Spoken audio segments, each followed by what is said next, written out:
ஆனா தமிழகத்துல அடிப்படையில் என்ன தவறாக இருக்கிறது என்பதற்கு ஒரு உதாரணம் ரெட் ஜெயின் மூவி நிறுவனத்தினுடைய புதிய சிஇஓவாக மாண்புமிகு தமிழகத்தினுடைய துணை முதலமைச்சர் உதயநிதி ஸ்டாலின் அவருடைய மகன் இன்பநிதி ஸ்டாலின் அவர்கள் பொறுப்பேற்பதை சுட்டி காட்டுதுங்கண்ணா. இன்னைக்கு பத்திரிகை துறையில் நீங்க நின்றுட்டு இருக்கிறீங்கண்ணா. இன்னைக்கு எதற்காக நாம 9:30 மணிக்கு உங்கள்கிட்ட பேசுறோம் அப்படின்னா உங்களுக்கு மதிப்பு கொடுத்து அந்த 10 கிலோ பேக்கை தூக்கி நீங்க வீட்டுக்கு போறதுக்கு நைட்டு 11 மணி 3 மணி நேரமா காத்திருக்கிறீங்க.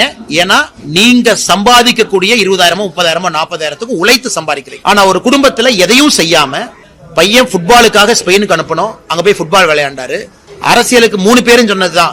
ஸ்டாலின் ஐயாவும் சொன்னது அரசியலுக்கு வரமாட்டேன், உதயநிதி சொன்னது அரசியலுக்கு வரமாட்டேன், உதயநிதி அவங்க எனக்கு இன்பநிதி அவங்க சம்பந்தமே இல்லைன்னு சொன்னவங்கள. இந்த நிறுவனமே ஒரு குளறுபடி இருக்கக்கூடிய நிறுவனம். இந்த நிறுவனத்தை பொறுத்தவரை பணம் எப்படி வருது, பணம் எப்படி போகுதுன்னு யாருக்குமே தெரியாது.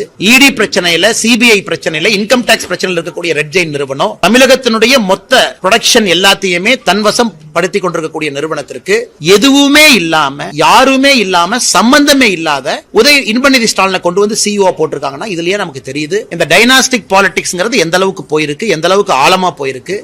அதையெல்லாம் தாண்டி நீங்களும் நானும் என் குழந்தைய கஷ்டப்பட்டு படிச்சு வளர்த்தி சம்பாரிச்சு வாப்பான்னு சொல்றோம். ஆனா ஆட்சியாளர்களுடைய குழந்தை சுகமாக எதுவும் செய்யாம நேரடியா வந்து உட்கார்றாங்க.